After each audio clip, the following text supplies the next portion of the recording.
All right. Well, hello, Scott. How you doing? Hello, I'm doing good, thank you. Great, great. I appreciate you taking some time out tonight to talk about St. George and the tax proposition that's coming out on December 7th. Yeah, that's no problem. It's a interesting topic. Yeah, very, very much so. Very much so. So I just want to talk a little bit about it by first introducing myself. My name is Sean Weich. I live off of Hushutu Road, so I'm in the heart of St. George. I moved here in 2020, so it's kind of pretty much after the vote was done. The city, wasn't formed yet because the ongoing court case. I really didn't think about it until the Supreme Court's ruling, and that's when I wanted to find out everything I could about St. George and what was happening. Because my daughter goes to the East Baton Rouge Parish Schools. My son graduated from Woodlawn High School and now is in an Ivy League college. So I'm pretty invested. I moved here because I wanted to raise my family here. So anything that might affect that is got caught my attention. So and I know you have a family here, right? Yes, I grew up in Baton Rouge, or I suppose what is now being incorporated as the city of St. George. Um, and so my mother still lives in the new city. I have moved away now.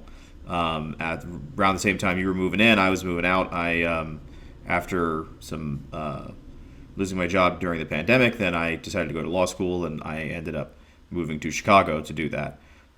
So I'm now in Chicago, but I'm happy to share my experiences from growing up and being fairly politically active in Baton Rouge and in the new city. Okay, that's great. I appreciate any background on this because it's very challenging to get information. When you ask questions, you get a lot of hot Yes. temperatures. So why don't you tell me your perspective of how everything went before you left? Yeah. So, um, as a kid growing up in Baton Rouge, I originally went to private school and then public school.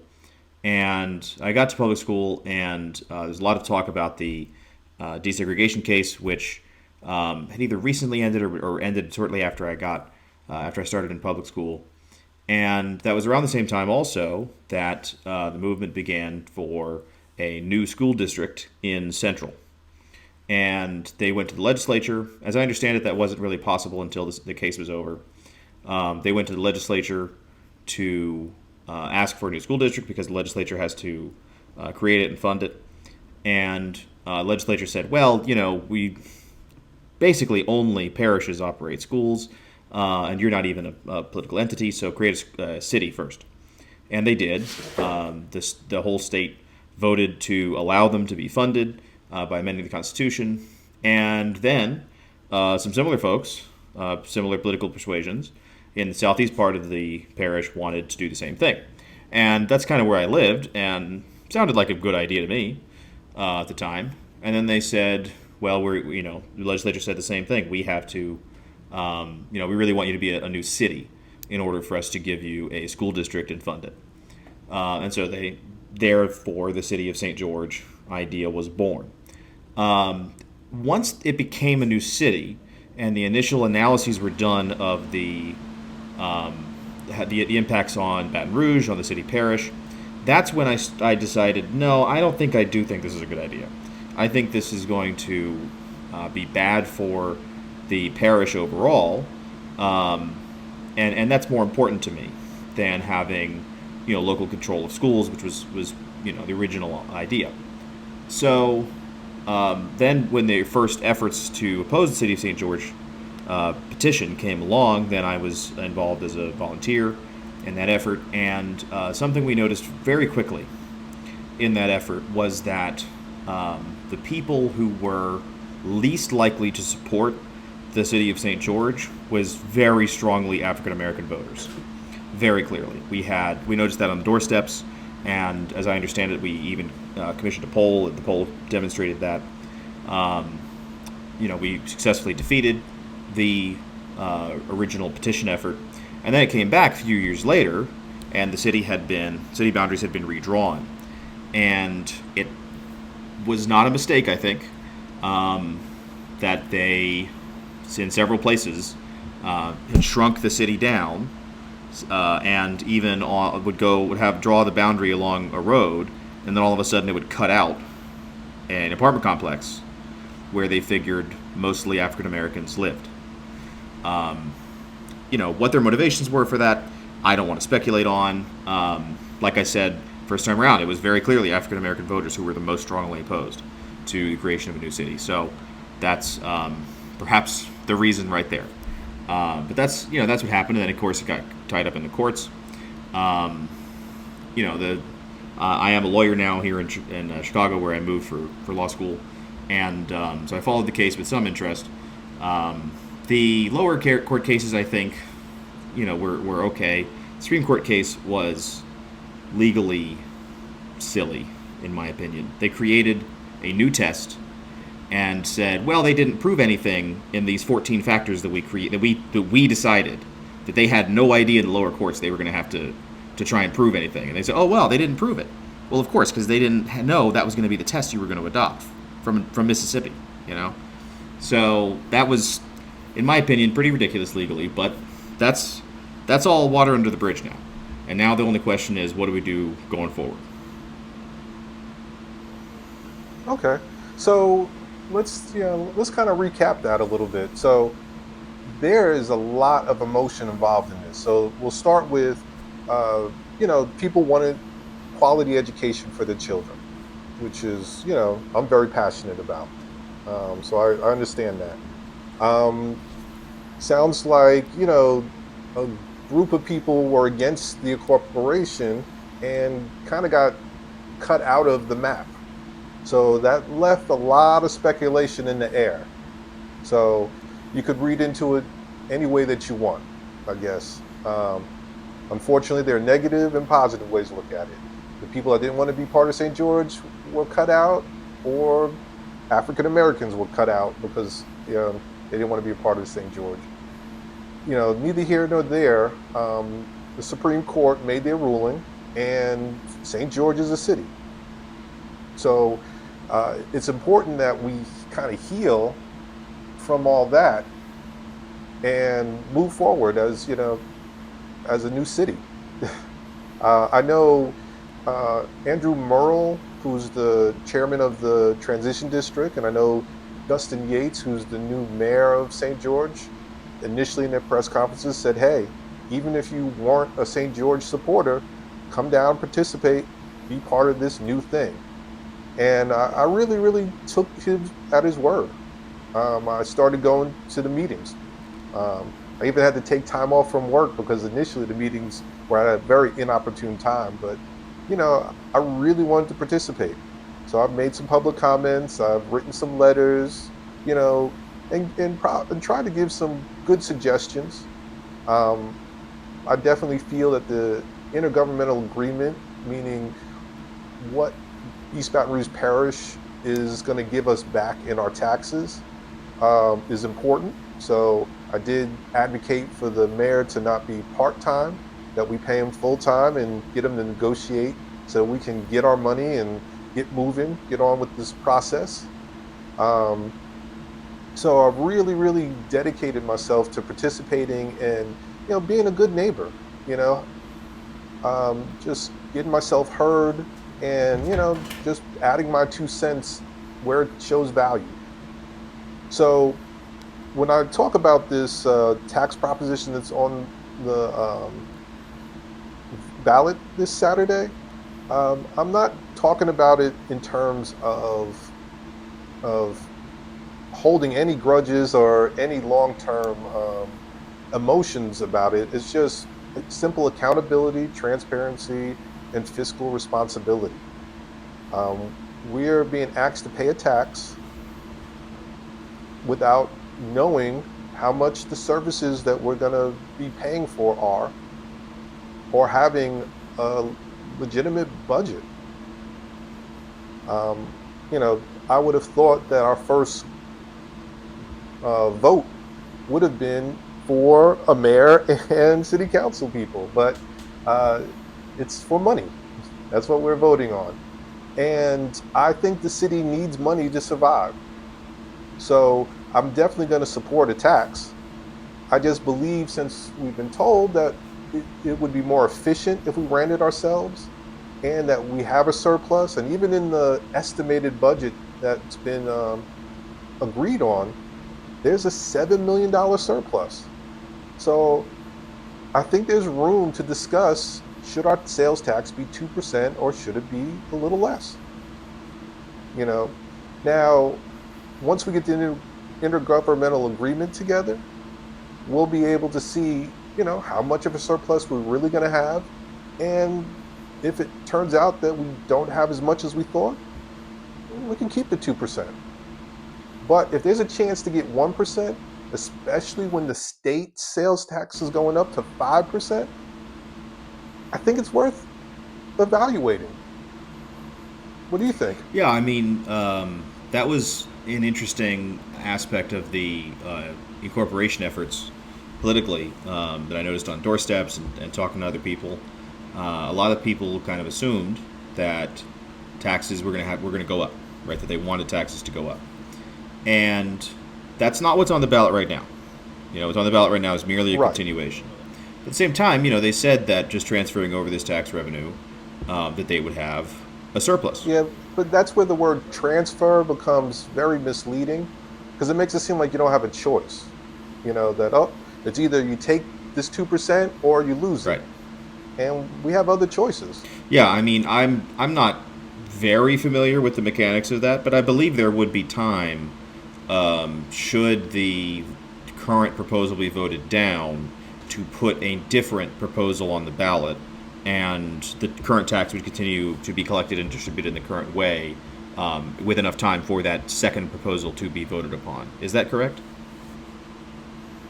Yes, yes. What happens is, there in the statute there is a law that allows them to meet and have what's called an emergency proposition, because they have to go before the bond board before they propose a new tax. So they've missed the bond board for to get on the March ballot. But like I said, there's a built-in safety where all you have to do is have an emergency meeting, and there's no criteria for what you consider emergency. Matter of fact, when the city was first started, we had an emergency meeting um, without there being a cataclysm happening. And then, even on like maybe the third or fourth meeting, we had a special meeting because the mayor had a vacation planned ahead of time. So it's not a high bar to get a meeting together and put together another proposition. It's just a matter of wanting to Yeah. work on it, wanting to do what's best for the voters. Yeah, I mean, my feeling of it is that this money we're talking about right now. This has nothing to do with schools. This has nothing to do with any new proposals, new programs. This is just kind of the basic operating funds for the regular operations of the new city. And by the sole thing that we have to go on here is their proposed or model budget, or however you want to put it, because it wasn't really a full budget, but their sort of sketch of what the budget was going to look like from, and I don't believe it's been updated since the original incorporation effort, or the second incorporation effort 5 years ago. So that's the only thing we can work on, and even then they said there was going to be a surplus. And so that kind of indicates they probably don't need the full 2% that we're voting upon for these services. If they have some other program later they want to come back for, and they say, if you vote for this tax, you're going to get these specific services, then I think that's a different conversation entirely. But this is just sort of the regular everyday stuff, and if they don't need it, I don't know why we should pay it. Especially, as you said, with the sales tax going up. I mean, there's going to be in downtown Baton Rouge, I think I'm correct in saying that after this state sales tax hike, they're going to be paying like 12% for sales tax. Yeah, and Central even more because they have an extra um, percentage for their school district. So, so anyway, I, I definitely wanted to clear that up, in terms of what my position is on this and how just being responsible, is important. I know we're all frustrated and angry with the time it's taken. Um, you were in high school, right, when this got all Um, started. So a lot of yeah, when they people, first started talking about it, the first kind of mentions, I either was in high school or I just graduated. Yeah. mhm, yeah. So definitely understand all the frustration with the time and the anger and the back and forth. But we don't need that to make we don't need that in order to make a mistake. You can fumble 2%. you know we can fumble the ball on that if we're not doing what's right with it. And accountability is important, having a budget's important, and just kind of clearing up the misleading parts of what people are saying in general. If you were to go to the St. George website and look at the resolution itself, it tells you that right now the St. George Transition District receives the tax money, okay, and that they're going to expire. It's going to go away. All right. So all those that think that that Baton Rouge is stealing our money, that's not happening anymore. Okay. Now they are providing services, and they're not giving us the surplus until we negotiate the intergovernmental agreement. But if we continue the tax, they're still going to keep collecting it. They're the tax collector for the parish. So we're still not going to see that money until the intergovernmental agreement is set up.